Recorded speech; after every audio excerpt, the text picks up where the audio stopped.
के शहर दी हेग में हम मौजूद हैं। इंटरनेशनल कोर्ट ऑफ जस्टिस में कुलभूषण यादव के केस का चौथा रोज था। पहले दिन भारतीय वकील की जानिब से दलाइल दिए गए और बेजा हर्जा सराई की गई। पाकिस्तानी सवालों के जवाब देने में नाकाम रहे। दूसरे दिन खावर कुरैशी की बारी थी।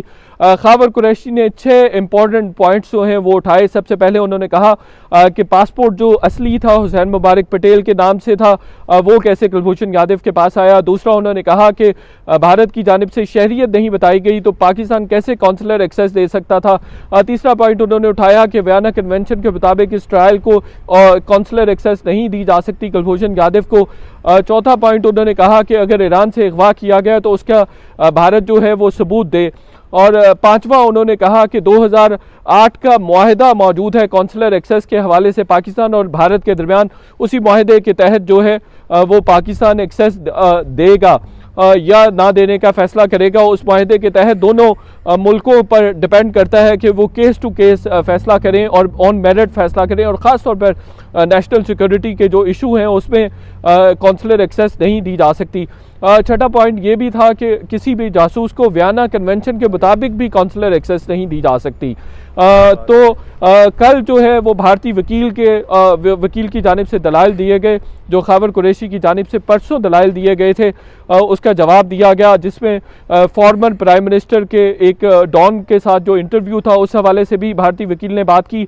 इसके अलावा उसने कहा कि जो भारतीय शहरी होने के हवाले से पाकिस्तान बात करता है, जिस दिन पहले दिन पाकिस्तान ने पकड़ा था उसी दिन उसको रॉ का एजेंट डिक्लेयर कर दिया था, इसलिए उसकी शहरियत के हवाले से शनाख्त जो है वो ज़रूरी नहीं थी। इसके अलावा उन्होंने कहा कि पासपोर्ट होने का ये मतलब नहीं है कि किसी भी आदमी को दहशतगर्द करार दे दिया जाए। उन्होंने कहा कि पासपोर्ट का मसला इन्वेस्टिगेट करना अभी बाकी है। इसके अलावा उन्होंने कहा कि कुलभूषण यादव की जो तनख्वाह है उसके बैंक अकाउंट में नहीं आई है।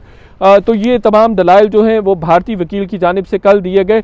लेकिन इसके साथ साथ ये भी बताऊं कि भारत की जानिब से कोई मुनासिब जवाब और सही जवाब नहीं दिया जा सका पाकिस्तानी सवालों का। एक जो नुक्ता था वो भारत की जानिब से ये भी उठाया गया कि पाकिस्तान कहता है कि भारत ने कौंसलर एक्सेस और म्यूचुअल लीगल असिस्टेंस के हवाले से तावन नहीं किया। भारत का कहना था ये भी गलत है। इसके अलावा भी भारत ने पुलवामा जो हमला है उस हवाले से बात करने की कोशिश की, उसकी जिम्मेदारी पाकिस्तान पर डालने की कोशिश की। ईरान के हमले के हवाले से भी बात की गई। इसके अलावा जो खावर कुरैशी की जानिब से परसों दलाइल दिए गए थे उन पर भी हर्जा सराई ये कहकर की गई कि खावर कुरैशी की ज़बान जो है इंटरनेशनल कोर्ट के मयार की नहीं थी, बल्कि उन्होंने एक पस्त लेवल की ज़बान इस्तेमाल की जो कि उनको नहीं करनी चाहिए थी। आज खावर कुरैशी की बारी थी जिसमें उन्होंने हतमी दलाइल दिए। उन्होंने कहा कि भारत जो है कैसे कह सकता है कि अगर पासपोर्ट किसी के पास है तो उस पर इंटरनेशनल रूल्स जो हैं वो लागू नहीं होते। वो किसी के पास दूसरा पासपोर्ट होना इंटरनेशनल रूल्स की खिलाफ वर्जी है। इसके अलावा उन्होंने कहा कि वियना कन्वेंशन भी ये कहता है कि जासूस को कौंसलर एक्सेस नहीं दी जानी चाहिए।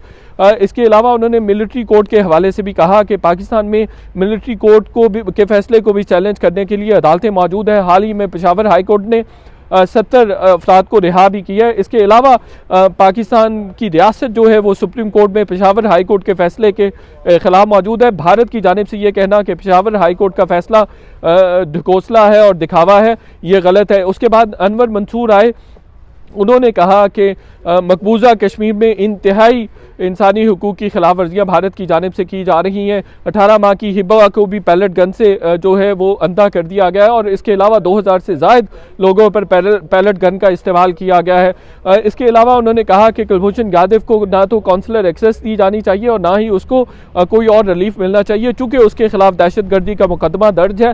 और अगर उसको कौंसलर एक्सेस या वियना कन्वेंशन के मुताबिक कोई फैसला दिया गया तो इसका मतलब ये होगा कि कोई भी दहशतगर्द जो है वो कानून की गिरफ्त में नहीं आ सकता, वो कानून की गिरफ्त से बाहर चला जाएगा, जो कि इस इंटरनेशनल कोर्ट का इस्तेहकाक भी नहीं है, चूँकि ये अपीलेट कोर्ट नहीं है।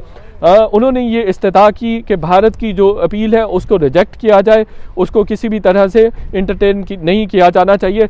समाअत के आगाज़ में जस्टिस तसद्दुक जिलानी जो कि पाकिस्तान की जानिब से एडहॉक जज हैं, उन्होंने भी आज चौथे रोज़ ज्वाइन कर लिया। वो 3 रोज़ नहीं आ सके थे, अब वो बेंच का बाकायदा हिस्सा है। इस जो समाअत हुई है, इस केस का फैसला जो है वो जून से पहले एक्सपेक्टेड है, छुट्टियों से पहले एक्सपेक्टेड है। जी।